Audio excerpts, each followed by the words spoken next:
saudara-saudara rekan kerja Bimas Kristen Provinsi Maluku. Salam jumpa dalam Tuhan kita Yesus Kristus. Kita boleh berada di hari ketiga di bulan Agustus. Marilah kita mengucap syukur kepada Tuhan atas penyertaannya dengan mengikuti firman Tuhan Allah yang akan dibawakan oleh saudara-saudara kita dari seksi Bimas Kristen Kementerian Agama Kota Tua.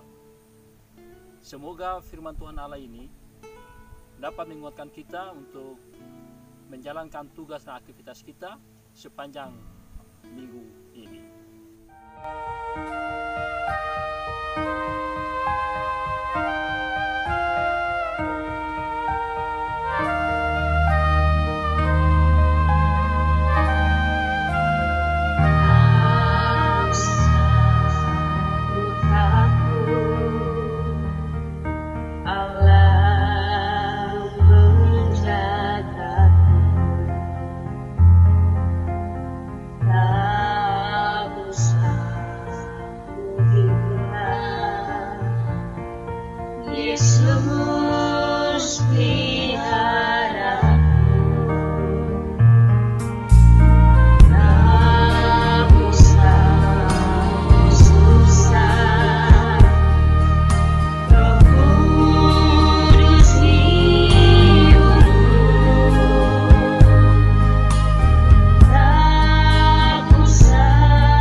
Shalom Bapak Ibu yang terkasih dalam Tuhan Yesus Kristus. Pada kesempatan kali ini dalam kegiatan virtual Bimas Kristen, saya akan menyampaikan renungan singkat yang terambil dari Yakobus 4 ayatnya yang ke-13 sampai ayatnya yang ke-17.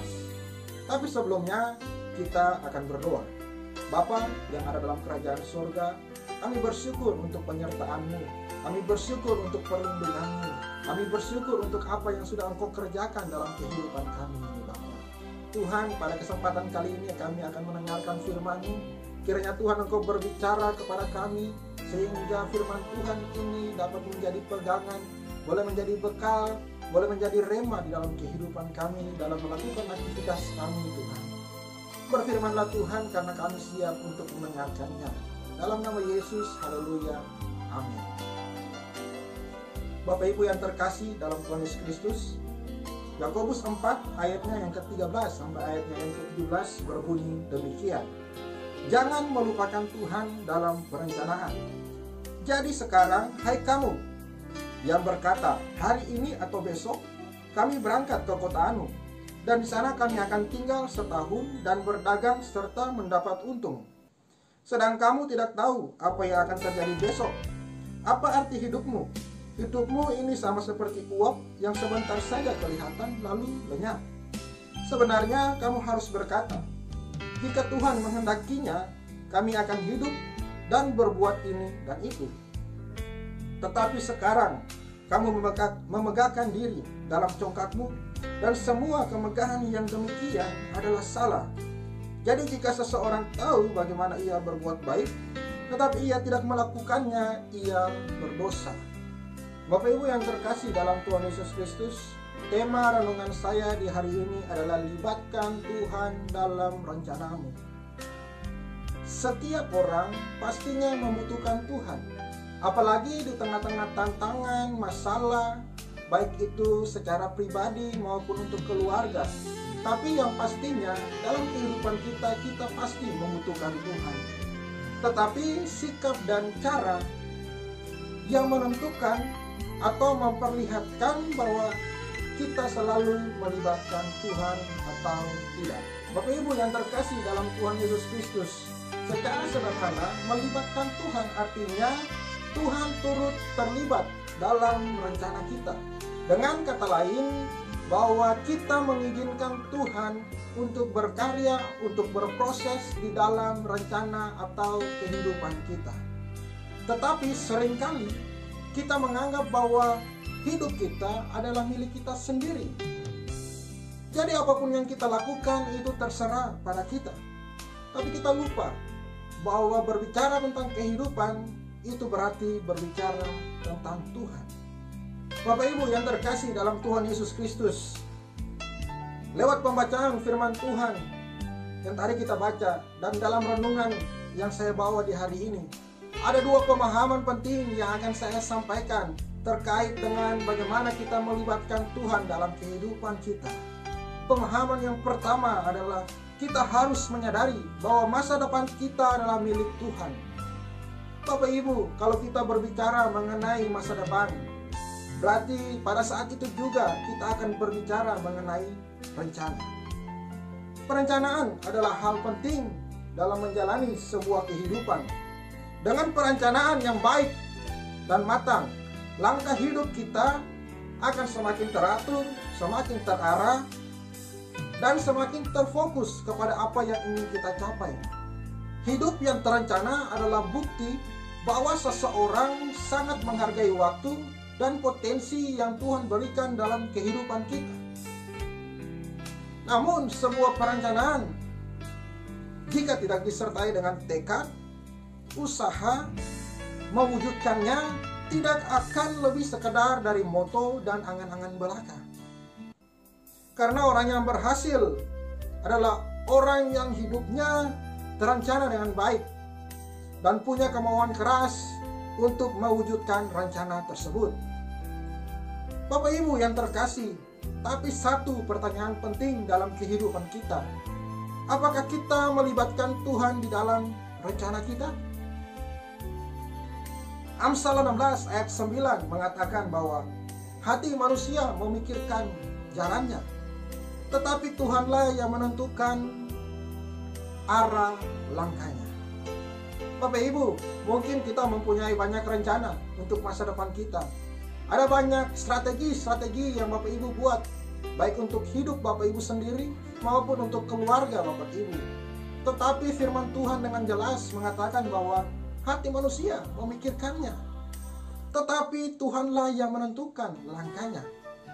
Untuk itu, mari kita mencoba, kita belajar untuk bagaimana melibatkan Tuhan dalam rencana hidup kita. Bapak Ibu, kita melihat contoh bagaimana bangsa Israel ketika berperang melawan bangsa Amalek.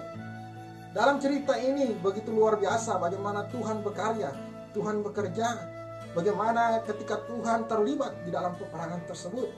Mungkin bagi logika manusia atau mungkin bagi orang yang suka berperang tidak masuk akal. Tetapi inilah cara Tuhan. Inilah yang Tuhan pakai untuk menunjukkan kuasanya.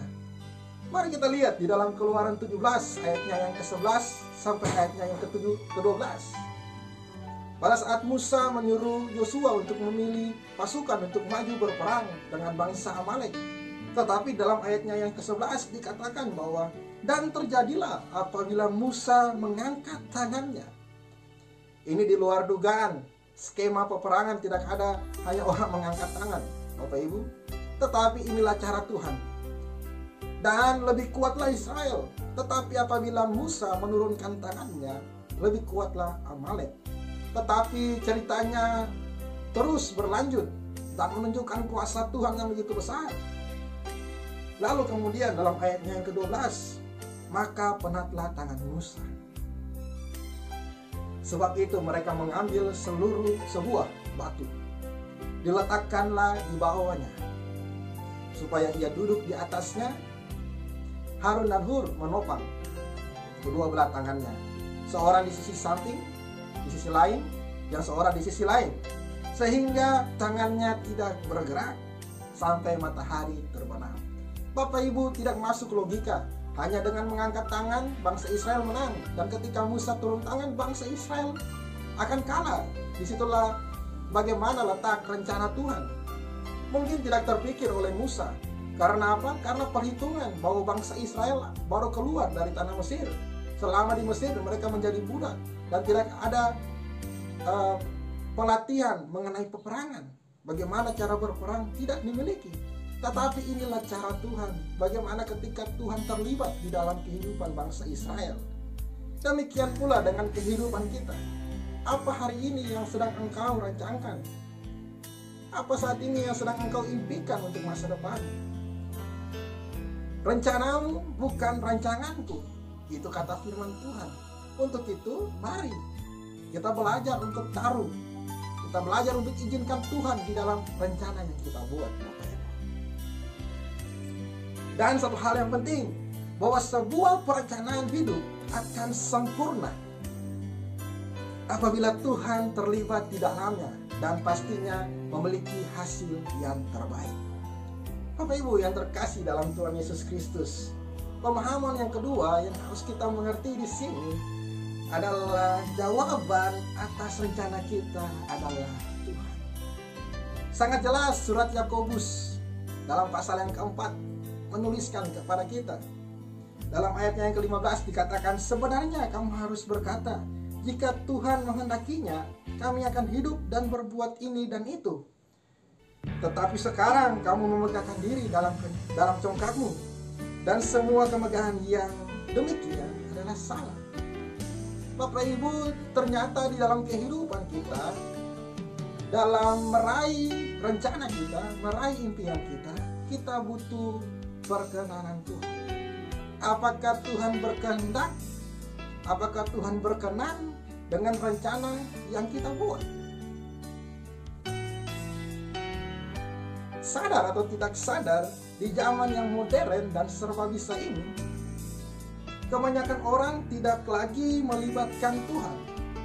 Mengapa? Karena merasa diri mampu dalam menentukan langkah hidupnya. Lalu kemudian di samping itu karena punya pengalaman. Karena kepintaran, karena kekuatan, karena kecanggihan teknologi yang memampukan seseorang untuk melakukan dan mengakses segala sesuatu dengan bebas.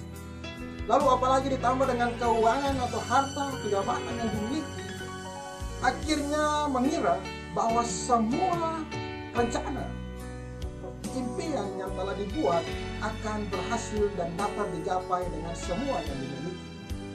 Tapi ingat saudara, dalam Amsal tadi mengatakan bahwa hati manusia memikirkan jalannya, tetapi Tuhanlah yang menentukan langkahnya. Bapak Ibu, kita harus berani mengatakan, kita harus berani berdoa supaya kehendak Tuhan itu terjadi dalam kehidupan kita. Seringkali yang membatasi pekerjaan Tuhan, yang membatasi Tuhan, kita mengizinkan Tuhan terlibat adalah hawa nafsu kita. Dan di samping itu, kita seringkali dengan hawa nafsu dan keinginan daging kita memotong pekerjaan Tuhan dalam hidup kita. Sadar atau tidak sadar, ketika kita mulai membuat sebuah rencana, ketika kita tidak melibatkan Tuhan apalagi, kita akan mencari relasi, kita akan mencari kekuatan kita seberapa banyak.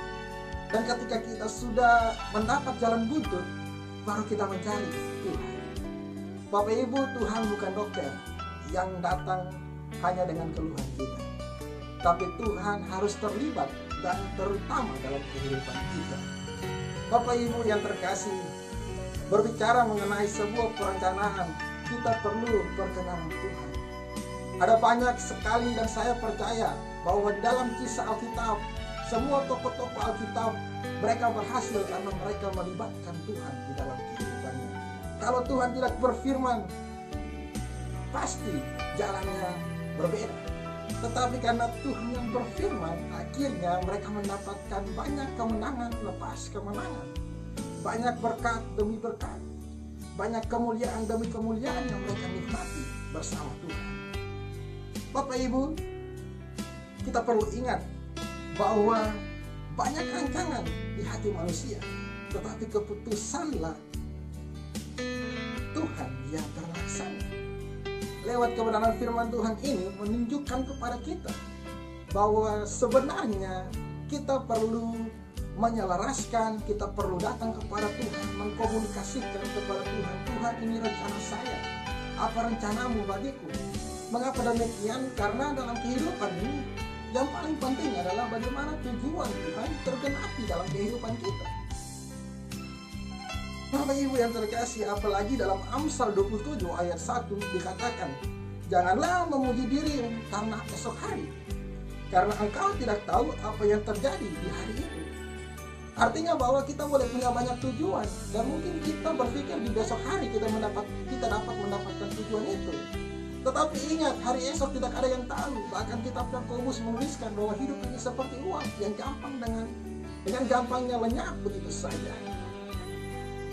Untuk itu Bapak Ibu, kita perlu kerendahan hati. Mengapa kita perlu kerendahan hati? Karena kesombongan itu awal dari kehancuran.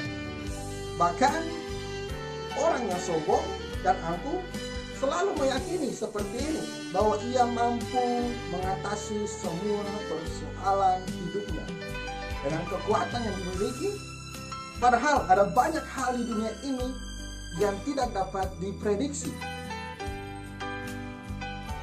Apalagi di esok hari kita tidak tahu apa yang akan terjadi. Kehidupan ini tidak selurus dan semulus apa yang kita bayangkan. Terkadang ada kejutan-kejutan yang berbeda. Tiba-tiba masalah datang, tiba-tiba ada ini yang datang. Akhirnya membuat, kenapa Tuhan? Kita bertanya, kok terjadi seperti ini Tuhan? Padahal saya orangnya ini, saya orangnya ini, saya memiliki ini dan sebagainya. Tapi itulah yang saya katakan, bahwa kita perlu perkenanan Tuhan dalam hidup kita.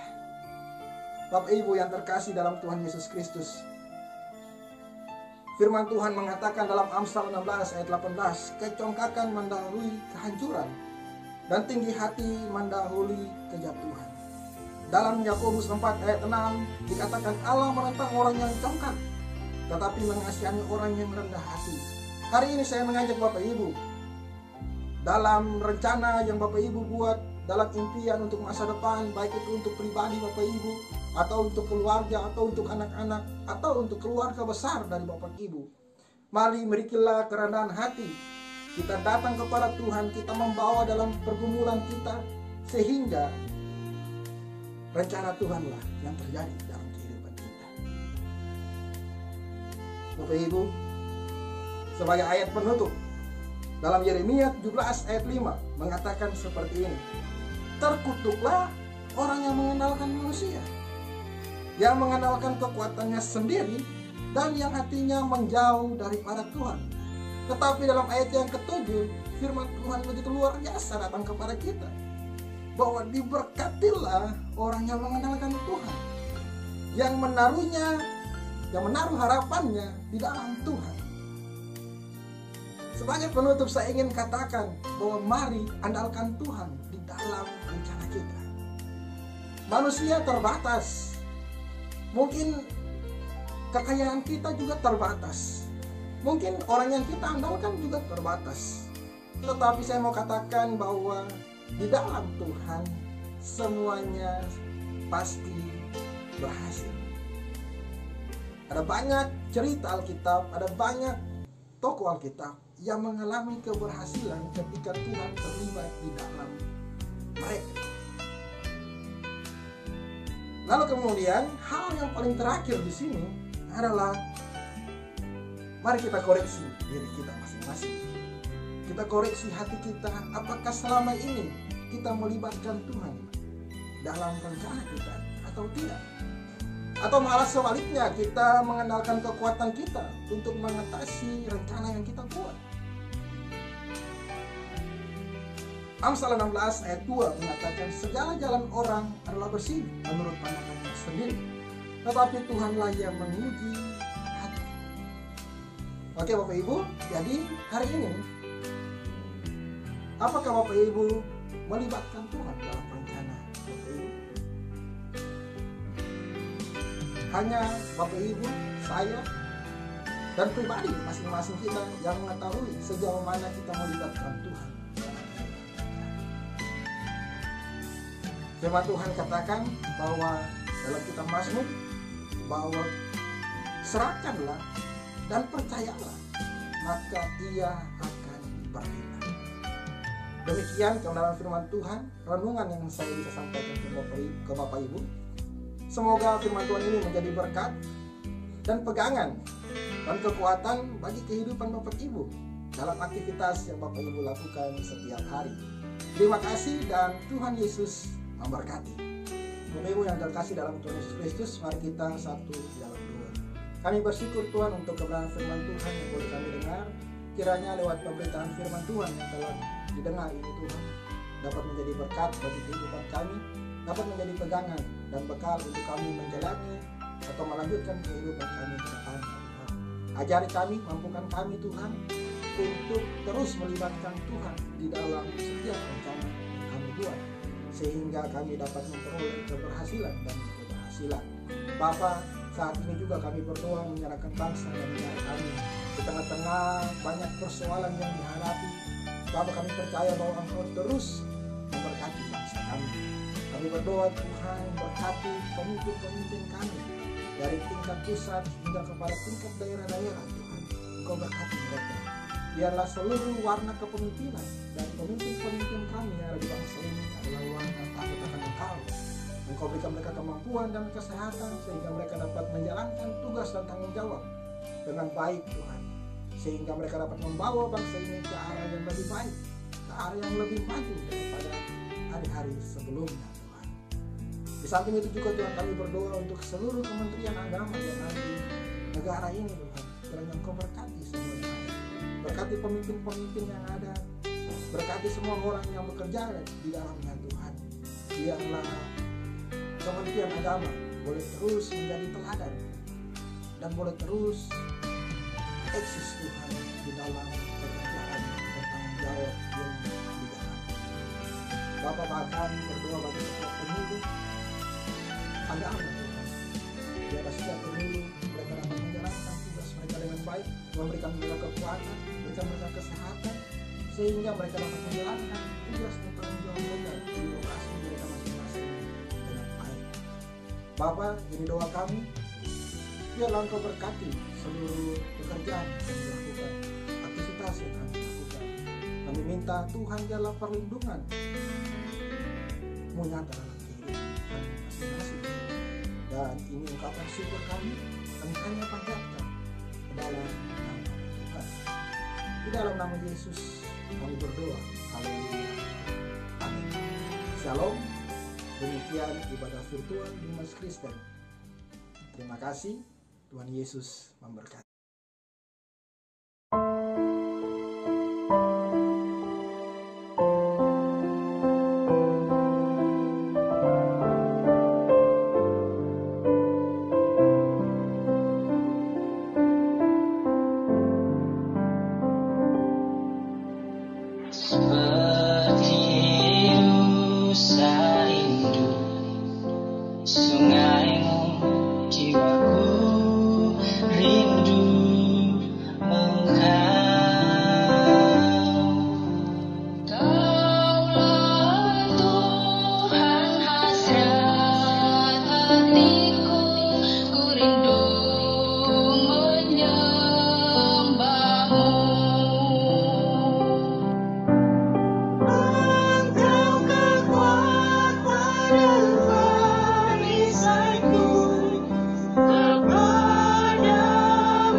Saudara-saudara yang terkasih dalam Tuhan Yesus Kristus, demikianlah firman Tuhan Allah di saat ini.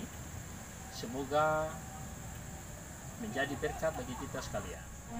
Sampai bertemu lagi di firman Tuhan Allah edisi selanjutnya. Tuhan memberkati kita.